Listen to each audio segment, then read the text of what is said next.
مولاي صل وسلم دائما أبدا على حبيب خلق كلهم نحمده ونصلي ونسلم على رسوله الکریم اما بعد فاعوذ باللہ من الشیطان الرجیم بسم اللہ الرحمن الرحیم۔ دوستو آپ دیکھیں ہمارا آفیشیل پہ رمضان کی پیاری سی ٹرانسمیشن جس کا نام ہے فیضان رمضان۔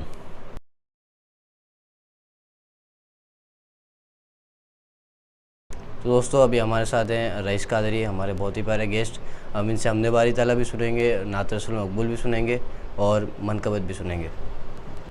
فیضان رمضان ٹرانسمیشن ماشاءاللہ ہر روز چاند رات سے یہ سلسلہ جاری ہے۔ ہمارے حماد رضا قادری اتاری بھائی بہت عقیدت سے کرتے ہیں۔ اللہ سے دعا ہے کہ یہ کاوشیں مولا اپنی بارگاہ میں قبول فرمائے۔ میں مشکور ہوں، انہوں نے دعوت دی مجھے اور ٹرانسمیشن میں یاد رکھا اور میں حاضر ہوں۔ اللہ سے دعا ہمارا پڑھنا اپنی بارگاہ میں قبول فرمائے اور حضور سے سچی پکی محبت عشق ہمیں عطا فرمائے۔ آئیے حمد باری تعالیٰ کا مجھے ملا ہے، ہمارے بھائی نے کہا تو پیش کرنے کی سعادت حاصل کروں گا۔ مل کر پڑھیں گے انشاءاللہ، لائیو دیکھنے والے سننے والے بھی انشاءاللہ پڑھیں، برکتیں ملیں گی، بہت برکتیں ملیں گی انشاءاللہ۔ صلو علی الحبیب۔ ابھی ہمارے بھائی الحمدللہ کتنے لوگ جنہیں مکہ پاک میں مکے کی زیارت کر رہے ہیں اور برکتیں لوٹ رہے ہیں۔ رمضان مدینہ، رمضان مکہ ان کو رب نے عطا کیا اور ان کی کیا کیفیت ہوگی، وہ ہمارے علامہ اجاگر شاعر ہیں بہت اچھے، ان کا لکھا ہوا کلام ہے، حمد باری تعالیٰ وہ پیش کرنے کی سعادت حاصل کرتا ہوں۔ اللہ نے بلایا ہے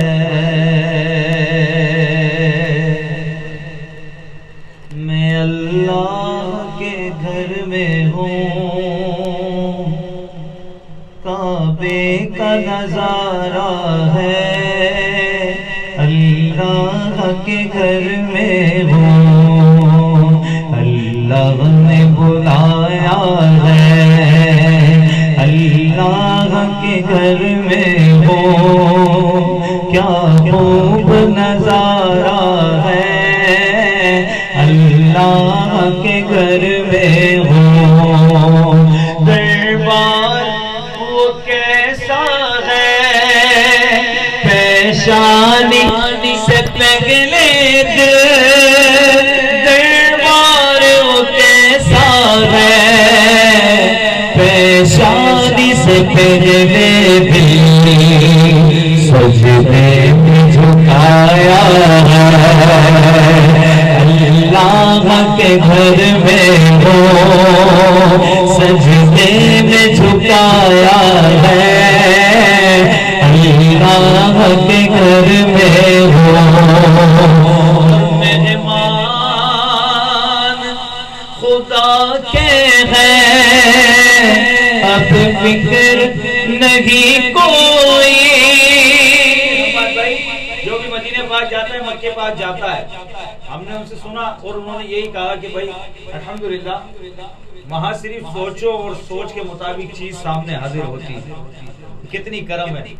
کتنی کریم بارگاہ ہے نا اللہ تبارک و تعالیٰ کی اور سرکار کی، کتنی نگاہ کرم ہے غلاموں پر۔ فرماتے ہیں علامہ اجاگر صاحب کیا خوب فرماتے ہیں، ارے مہمان خدا کے ہیں اب فکر نہیں کوئی، مہمان خدا کے ہیں اب فکر نہیں کوئی، اللہ نے کھلانا ہے اللہ نے کھلانا ہے اللہ کے گھر میں ہو، کیا خوب نظارہ ہے اللہ کے گھر میں ہو۔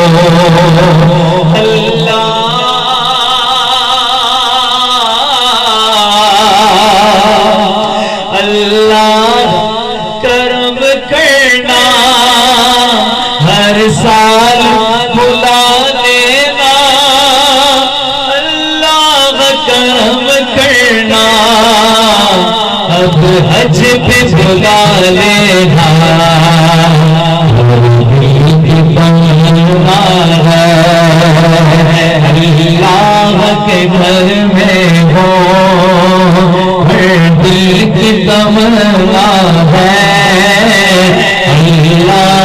کے گھر میں ہوں، سجدے میں اجاگر ہے اور سامنے کعبہ ہے، سجدے میں اجاگر ہے اور سامنے کعبہ ہے، مولا نے نوازا ہے، میرے مولا نے نوازا ہے، اللہ کے گھر میں ہو، مولا نے نوازا ہے، اللہ کے گھر میں ہو، اللہ نے بلایا ہے، میں اللہ کے گھر میں ہوں، کعبے کا نظارہ ہے، اللہ کے گھر میں ہوں۔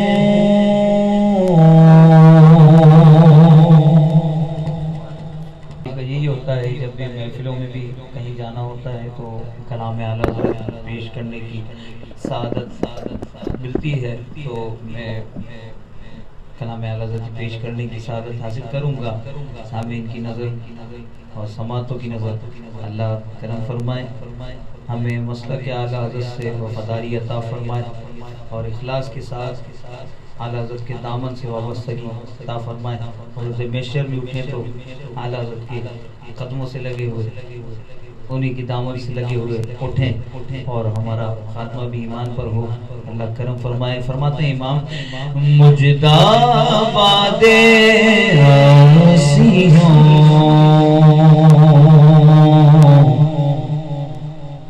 شاف شہ ابرار ہے، مجدہ باد آسیوں شاف شہ ابرار ہے، پڑھنے اے مجھے ساتھ خدا پار ہے، پڑھنے اے مجھے ساتھ خدا پار ہے، چاند شگزوں پیڑ بولے جانے سجدہ کرے، چاند شگزوں پیڑ بولے جانے سجدہ کرے، بارک اللہ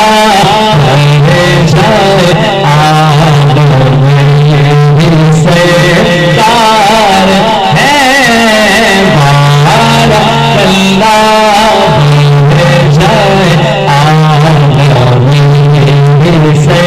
سرکار ہے، تیرے ہی دامن پہ ہر آسودی پڑتی ہے نظر، تیرے ہی دامن پہ ہر آسودی پڑتی ہے نظر، ایک جانے بے خطا جہاں کا پار ہے، ایک جانے بے خطا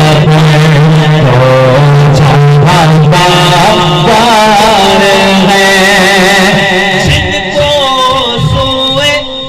آسماں پھیلا کے جل پھل بڑھیے، جن کو سوئے آسماں پھیلا کے جل پھل بڑھیے، صدقہ ان ہاتھوں کا پیارے، صدقہ ان ہاتھوں کا پیارے، ہم کو بھی بیدار ہے، صدقہ ان ہاتھوں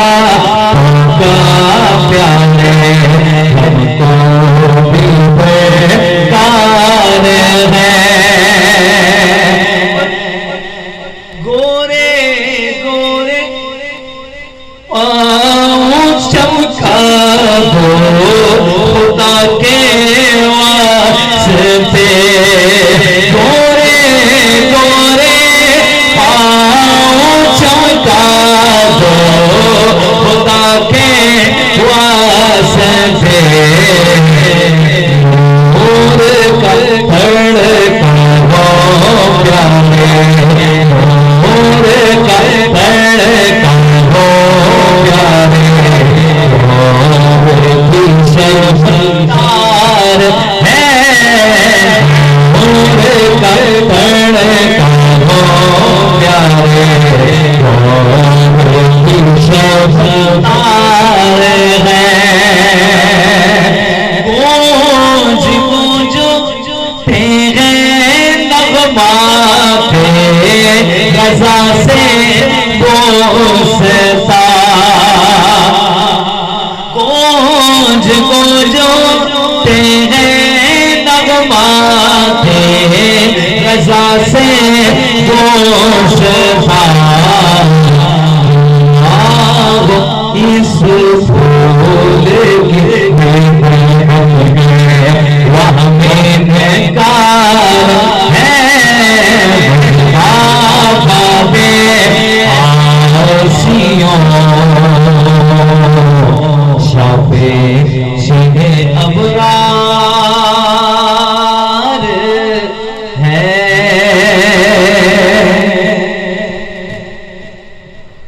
نبی کے لال ہوئے ہیں امام مولا حسن نبی کے لال ہوئے ہیں امام مولا حسن نبی کے لال ہوئے ہیں مولا حسن واسے پہلے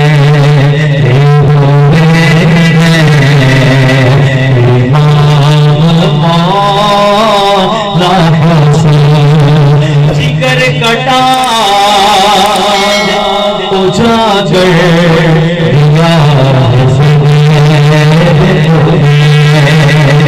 جگر کٹا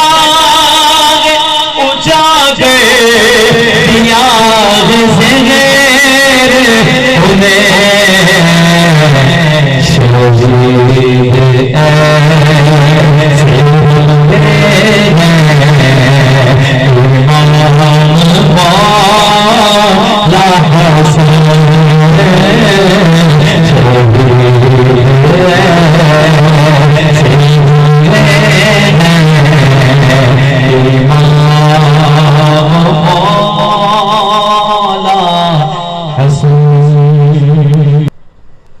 الحبیب صلی اللہ علیہ محمد صلی اللہ علیہ وسلم منقبت غوث پاک کا ہمارے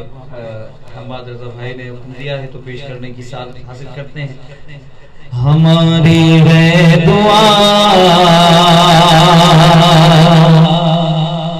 شہ غوث الورا ہماری ہے دعا شہ غوث الورا برار گئے قادری چمن ہے دعا چہے غوث ہرا ہرا برار گئے قادری چمن تیرے قدموں میں میرا تیرے قدموں میں شیلا تیرے قدموں میں شوقات کتنی ہنسی ہو بشا جاؤں گا روزے قیامت اتنا مجھے کو یقین تمنا ہے میری تمنا ہے میری بغداد والے دولا بغداد والے دولا دولا بغداد والے دولا ہے میرے شاہ آپ کی کرے بندگی میرا کفن میں ہماری ہے دعا جس کا کوئی نہیں ہے سہارا تو وہ سے اعظم سہارا قربا جاؤں میں اے میرے میرا کتنا پیارا سہارا چلو اے عاشقوں چلو اے عاشقوں چل کے اب دیکھ لو سزا ہے نور سے یہ قادری چمن ہماری ہے دعا شہر حسن ہرا ہرا بھرا رگ یہ قادری چمن میں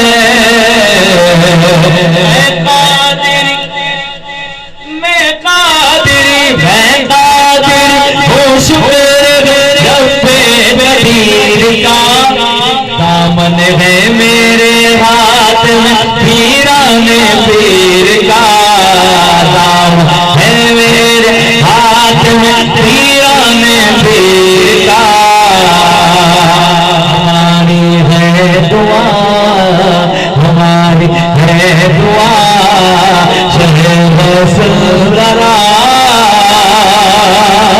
ہرا بھرا رہے یہ قادری چکن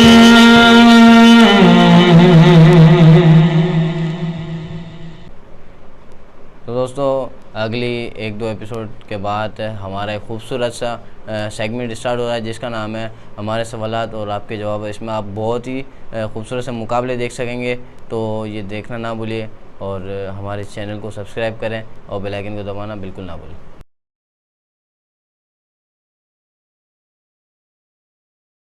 تو دوستو ابھی ہمارے ساتھ ہیں بہت ہی ہمارے اچھے گیسٹ بھی ہیں, عالم بھی حضرت علامہ مولانا عبداللہ خان بھائی. تو ان سے ہم روزے اور زکوٰۃ کے بارے میں سوالات کریں گے. تو سب سے پہلے تو انان بھائی آپ یہ بتائیں کہ روزے کی تعریف کیا ہے؟ روزے کی تعریف یہ ہے کہ علماء کرام نے جو فرمایا ہے وہ یہ ہے کہ کھانا پینا اور جماع سے دور رہنا یہ روزہ ہے.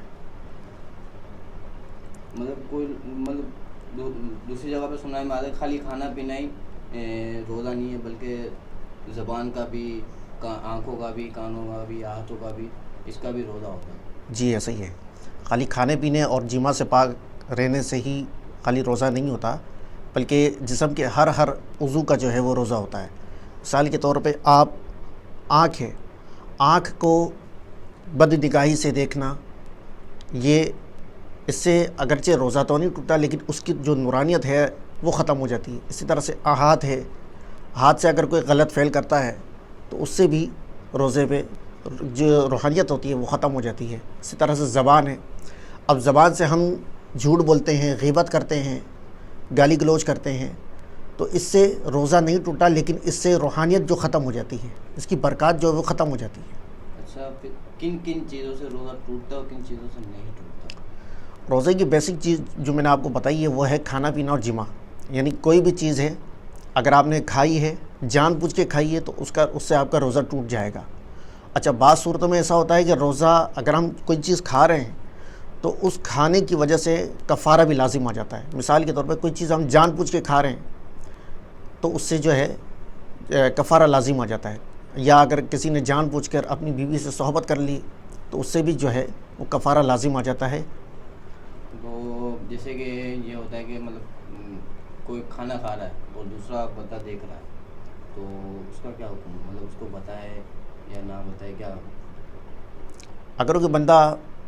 کھا رہا ہے, مثال کے طور پر ایک شخص ہے کہ اس کو پتہ ہی نہیں ہے اور وہ کھا رہا ہے, تو اب سامنے والا اس کو یاد دلائے تو اس میں یہ ہے کہ روزہ اس کا نہیں ٹوٹے گا. اگر اس کو پتہ ہے کہ میرا روزہ ہے اور وہ جان بوجھ کر کھا رہا ہے, اس صورت میں اس کا روزہ بھی ٹوٹے گا اور اس کو کفارہ بھی دینا ہوگا. اور اس شخص پہ بتانا واجب ہے؟ جی ٹھیک ہے. مطلب اور بلغم وغیرہ سے روزہ ٹوٹ جاتا ہے؟ بلغم سے روزہ نہیں ٹوٹتا. بلغم سے روزہ نہیں ٹوٹتا. اور مطلب کوئی بھی چیز, مطلب ذرہ برابر کوئی چیز چلی گئی یا دھواں دماغ میں کہیں جگہ سے گزرے چلے گیا تو اس سے روزہ ٹوٹ جائے گا؟ دیکھیے کھانے کے حوالے سے آپ یہ اس چیز کا خیال رکھیں کہ اگر علماء فرماتے ہیں کہ اگر آپ کے منہ کے اندر چنے کا برابر کا دانہ کا جو ہوگا وہ اگر آپ نے کھا لیا جان بوجھ کے تو وہ اس سے روزہ ٹوٹ جاتا ہے، اور اگر اس سے کم کی مقدار ہے تو اس صورت میں روزہ نہیں ٹوٹے گا، بشرطے کہ اس کو سٹکا نہ جائے۔ اگر آپ نے سٹک لیا، معدے میں وہ چیز چلی گئی تو اب اس صورت میں وہ روزہ ٹوٹ جائے گا۔ مطلب کسی جگہ سے نکل لے، مطلب دھواں ہے، دھول مٹی ہے، وہ اگر ناک میں چلے گیا، اسی طرح دماغ میں اگر اس مطلب مہک چلی گئی تو اس سے روزہ ٹوٹ جائے گا۔ اگر حلق میں ذائقہ اس کا محسوس ہوگا تو روزہ ٹوٹ جائے گا، بھلے وہ جان بوجھ کے نہ لے۔ جان بوجھ کے کیسے آئے گا؟ نہیں، اگر وہ بندہ ہے اس کو خوشبو اچھی لگ رہی ہے، وہ جان بوجھ کے سونگھ رہا ہے۔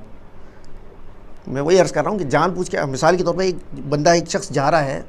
ایسی جگہ پہ کہ جہاں پر دھول مٹی ہے، دھواں ہیں،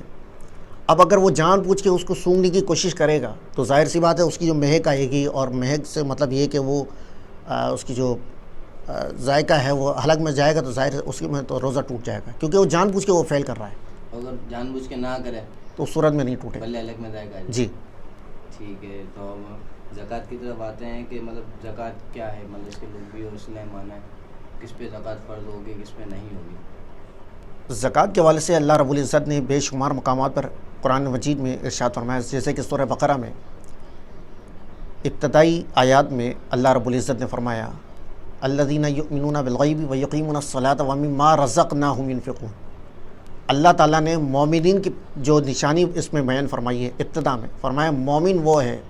اب یہاں پر دیکھیں مومن، کامل مومن کی بات کی جا رہی ہے کہ کامل مومن وہ ہے الذین یؤمنون بالغیب، جو غیب پر ایمان لائے، یقیمون الصلاۃ، نماز قائم کرے، اور نماز قائم کرے تو اس کے بعد جو ہم نے اس کو مال دیا ہے اس ہمارے دیے ہوئے مال میں سے ہماری راہ میں خرچ کرے۔ یہ تو قرآن کی نص سے ثابت ہو گیا۔ اب جو زکوٰۃ نہیں دیتا، یعنی اس کو پتہ ہے، مثال کے طور پہ ایک شخص سے میں اس کو کہتا ہوں کہ زکوٰۃ آپ پہ فرض ہے،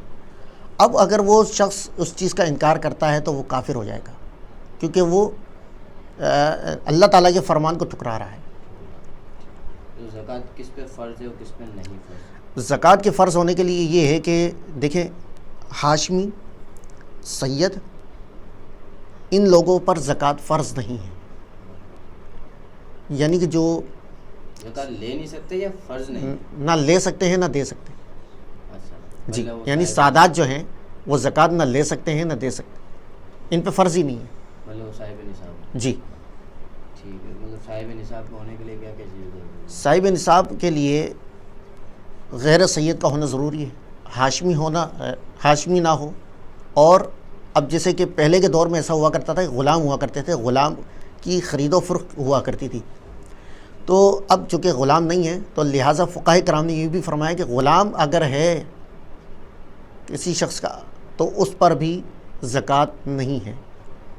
کتنا مال ہونا چاہیے جس سے زکوٰۃ فرض ہو جائے؟ زکوٰۃ کے مال کے نصاب کے حوالے سے علماء نے فرمایا کہ ایک تو چیز ہے 7.5 تولہ چاندی اور 52.5 تولہ، 52 جی 52.5 تولہ سونا، 52.5 تولہ چاندی اور 7.5 تولہ سونا، یہ اس کی مقدار اگر رقم ہے تو اب اس پر زکوٰۃ فرض ہو جائے گی۔ اب جیسے کہ ایک شخص ہے، ایک عورت ہے، بیوہ عورت، جی اب اس کے پاس اتنی کتابیں پڑھی ہوئی ہیں کہ وہ اس کی رقم تک پہنچ رہی ہے نصاب کی، لیکن وہ بکس جو ہیں وہ استعمال شدہ ہے، تو آپ وہ زکوٰۃ لے سکتی ہیں؟ زکوٰۃ ان کا فرض ہے؟ دیکھیے کتابوں کے حوالے سے آپ بات کر رہے ہیں نا، تو زکوٰۃ کے حوالے سے ایک تو یہ میں نے آپ کو چیز بتائی تھی، ایک تو یہ ایک ہوتی ہے حاجت اصلیہ، زکوٰۃ کے فرض ہونے کے لیے ایک چیز ہے حاجت اصلیہ، یعنی حاجت اصلیہ کا مطلب یہ ہوتا ہے کہ مثال کے طور پہ آپ کے پاس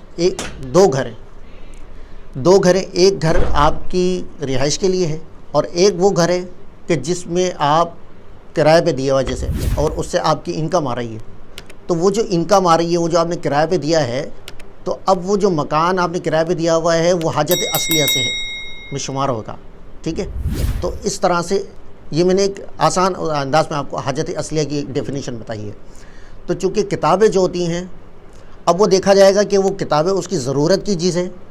یا ضرورت کی چیز نہیں ہے، ضرورت کی چیز ہے تو اس پہ زکوٰۃ نہیں ہے، اگر ضرورت کی چیز نہیں ہے، تجارت کے لیے رکھی ہوئی ہے، جیسے کہ عام طور پہ ہمارے یہاں دکانوں پہ کاروبار کے لیے رکھی ہوتی ہے، تو ان کا تمام کتابوں کے جو حساب ہے وہ لگایا جائے گا۔ اگر جو شریعت نے جو مقدار بیان کی ہے اس کے مطابق اگر اس کا نصاب ہوتا ہے تو اس پر زکوٰۃ فرض ہے۔ میں سوال آیا کسی کی طرف سے میرے پاس، یہی سوال تھا کہ وہ کتابیں انہوں نے اپنے بیٹے کے لیے رکھی ہوئی تاکہ وہ مطلب آگے جا کے اس سے علم حاصل کرے، تو اس پہ کیا نہیں، اس پہ زکوٰۃ نہیں ہوگی؟ اب ایک گھر ہے، جیسے کہ کسی نے گھر لیا ہے کس کو، اب پوری ملکیت تو اس کی ہوئی نہیں ہے، ابھی قسط ہے، تو کیا وہ اس کی بھی زکوٰۃ دے گا؟ زکوٰۃ کے فرض ہونے کے لیے ایک چیز یہ ہے کہ ملکیت ہونا ضروری ہے، ٹھیک ہے نا؟ مثال کے طور پہ اب جیسے یہ آپ کا گھر ہے، یہ آپ کی ملکیت ہے، ٹھیک ہے، اور دوسری بات یہ ہے کہ یہ گھر آپ کی ملکیت بھی ہے اور حاجت اصلیہ میں بھی شامل ہے، یعنی ایکسٹرا ہے، تو اب اس صورت میں جو ہے اچھا سال کا بھی گزرنا شرط ہے، سال گزرے گا تو اب آپ پر جو ہے زکوٰۃ فرض ہو جائے گی۔ اب مطلب زکوٰۃ مطلب کس کو زکوٰۃ دینی چاہیے؟ اب ایسے تو بہت سارے ٹرسٹ ہیں، کس پہ بندہ بھروسہ کرے کس پہ نہیں کرے، بعض لوگ فراڈ بھی ہوتے ہیں، تو اگر ہم نے کسی کو مطلب فراڈ کو زکوٰۃ دے دی، ہمیں معلوم نہیں تھا، بعد میں پتہ چلا، تو زکوٰۃ ہماری ادا ہو جائے گی؟ نہیں ہوگی، کیونکہ زکوٰۃ کے حوالے سے میں نے ابتدا میں آپ سے عرض کی تھی کہ سید، ہاشمی اور آزاد، یہ غلام، ان کے علاوہ آپ زکوٰۃ دے سکتے ہیں، لیکن ایک اور چیز میں آپ کو ایڈ کر دوں کہ ماں باپ کو بھی زکوٰۃ نہیں دے سکتے، اس کے علاوہ بھائی بہن ہیں اور جو دیگر آپ کے رشتہ دار ہیں، آپ کے اوپر کے چلے جائیں، دادا پردادا، اس طرح کے آگے چلے جائیں تو نانکے میں جو آپ کے مامی وغیرہ ہیں، ان لوگوں کو زکوٰۃ آپ دے سکتے ہیں، بشرطے کہ شرعی فقیر ہو۔ شرعی فقیر، جی، اب ایسا نہیں ہے کہ آپ کسی کو بھی اٹے گٹے کو اٹھا کے دے دیں، ایسا نہیں ہے، ایسا آپ کی زکوٰۃ ادا نہیں ہوگی۔ نہیں ہوگی، بس یہی آپ سے معلوم کرنا تھا، اسی طرح آتے رہے ہمارے ٹرانسمیشن میں، بس اجازت چاہتا ہوں۔ دوستوں، حنان بھائی اسی طرح ہمارے اگلی ٹرانسمیشن میں بھی ہوں گے، تو آپ جو بھی آپ کو جو شرعی مسائل جو آپ کو پوچھنے ہیں تو آپ ہمیں کال کر کے ایس ایم ایس یا کامنٹ میں ہم سے پوچھ سکتے ہیں، تو ہم آپ کے اس سوال کا جواب ضرور دیں گے۔ تو دوستوں، آپ کو یہ ٹرانسمیشن اچھی لگی تو ہمارے چینل کو سبسکرائب کریں اور بیل آئیکن کو دبانا نہ بھولیں، اور اپنے دوست احباب میں